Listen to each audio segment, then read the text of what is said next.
म्हणजे उंदरानं हत्ती उचलून दाखवतो म्हणून मैदानात उतरायची आवाज झाली. उंदरानं उंदरासारखं राहावं, हत्तीला हत्तीसारखं राहू द्यावं. एक दिवस असा उगवल की उद्धव साहेबांना आदित्य साहेबच सोडायची भाषा बोलतो.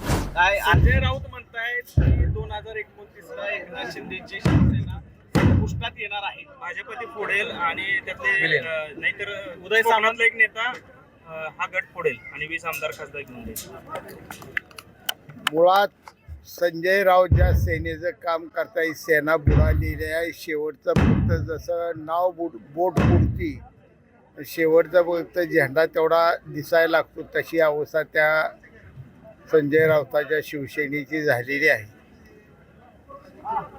आदरणीय शिंदे साहेबांच्या नेतृत्वाखाली काम करणारी शिवसेना ही खरी शिवसेना आहे.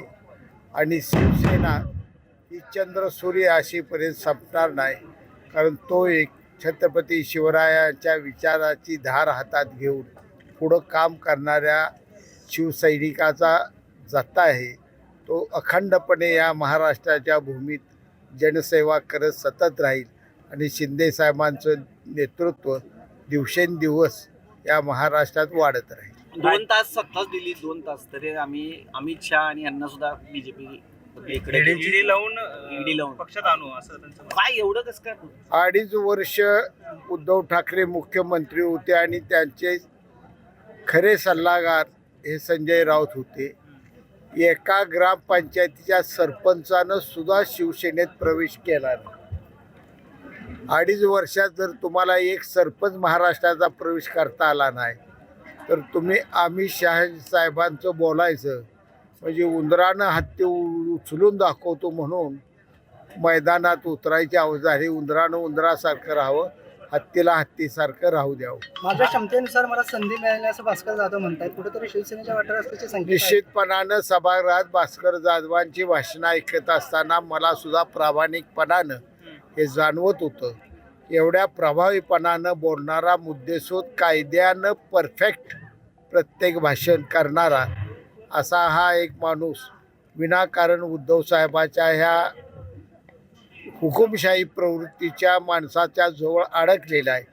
अजूनही भास्कर जाधव साहेबांनी जर चांगला निर्णय घेतला आणि तिथून जर बाजूला गेली तर त्यांच्या नेतृत्वाला अजूनही भरपूर संधी मिळेल असं त्यांचं वय आहे. बापू, खरं तर आज आपण पाहतो की राजेंद्र साहेबांच्या मागे एसीबीची चौकशी लागल्यानंतर ते आपल्या पक्षामध्ये आले. आता वैभव नाईकांना देखील एसीबीची चौकशी लागली, ते देखील येतील का भविष्यामध्ये आपल्या पक्षात? चौकशीमुळं कोण पक्षात येत नसतं. हा मुळात भुजबळ साहेबांवर चौकशी होती, त्यांनी पक्ष सोडला का? संजय राऊतांची चौकशी झाली, त्यांनी पक्ष सोडला का? अनेकांच्या चौकशा झाल्या म्हणून पक्ष कोण सोडत नाही. परंतु कालच्या विधानसभेच्या निवडणुकीनंतर उद्धव ठाकरेंच्या शिवसेनेची वास्तवताच परिस्थिती अशी झालेली आहे की तिथं थांबण्यात काय अर्थ नाही अशी भावना इथंपर्यंत जवळजवळ झाली. एक दिवस असा उगवल की उद्धव साहेबांना आदित्य साहेबच सोडायची भाषा बोलतो. आदित्य ठाकरे यांचं नाव आता विरोधी पक्ष नेते म्हणून समोर येते. असं काही घडणार नाही, कारण त्यांच्याकडे संख्या नाही. पण दिलं तर महाराष्ट्रात अतिशय निकृष्ट काम करणारा विरोधी पक्ष नेता म्हणून आदित्य ठाकरेंचं नाव गाजवलं. आज उपसा सिंचनचा शुभारंभ झाला, जरी विधानसभेला यश मिळालं नाही तरी तुम्ही एक दिलेला शब्द होता जनतेला, तो पूर्ण होताना दिसतंय. माझ्या राजकारणाचं मुळातलं ध्येयच असं आहे की यश आणि अपयश याच्या पलीकडे जाऊन मी या तालुक्यात राजकारण करत आहे. 90 साली पहिलं पाऊल मी या तालुक्याच्या राजकारणात टाकत असताना मी कुणाचाही शत्रू नाही. मी एकाच गोष्टीचा शत्रू आहे, तो या सांगोला तालुका दुष्काळ. आणि हा दुष्काळ हटवण्यासाठी मी माझी वकिली सोडून राजकारणात आलो हे मी बोललो होतो. ते दुष्काळ हटवण्याचं ध्येय पूर्ण होईपर्यंत मी तालुक्याच्या राजकारणात यशा आणि अपयशाच्या पलीकडे जाऊन सातत्यानं कार्यशील राहणार आहे. पालकमंत्री म्हणले ती खरं आहे का? पण ती विधानसभेला जी झालं आबांनी केलं मुलांना मला ते आता ही एक गोष्ट, तुमचा प्रश्न तुम्हाला उत्तरी तुम्हाला माहीत आहे, मला जास्त विचारू नका. परंतु घडल्यानंतर कसं असतं, निवडणूक प्रत्येकाला मी आता निवडून आलो असंच वाटत असतं. मतं मोजल्यावर तरी त्यांना निश्चितपणानं चांगला विचार सुचल. अशी दीपक आबाकडून मी अपेक्षा करतो. बापू, राजेवाडीच्या पाण्यासंदर्भात तुम्ही मागणी केली होती पालकमंत्र्यांकडे, मात्र त्यांनी आता स्पष्टपणे नकार दिल्याचं त्यांच्या भाषणातून जाणवतंय. कुठेतरी पुन्हा पाण्यावर संघर्ष सुरू होतोय आपल्या सांगोला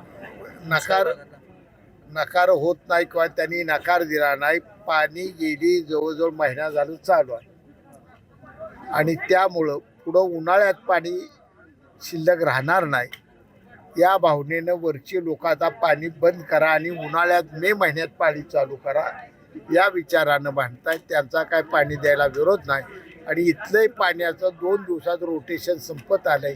त्यामुळं आता मे महिन्यात पाणी सोडलं तरी चालण्यासारखी परिस्थिती झाली.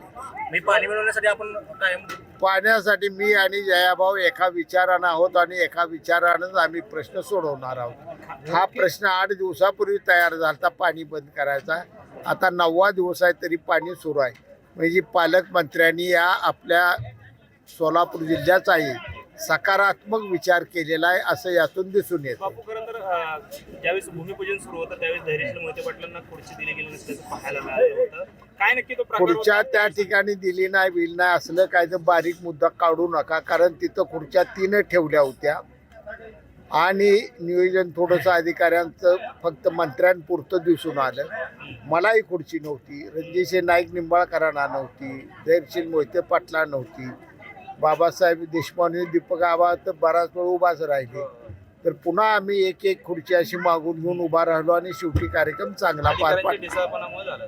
अधिकाऱ्यांना ढिसाळपणा म्हणता येत नाही. त्याने आमची बसाई सोय थोडी बाजूला केली होती, परंतु मंत्र्यांच्या आग्रहामुळं आम्हालाही पूजेच्या जाग्यावर जावं लागलं.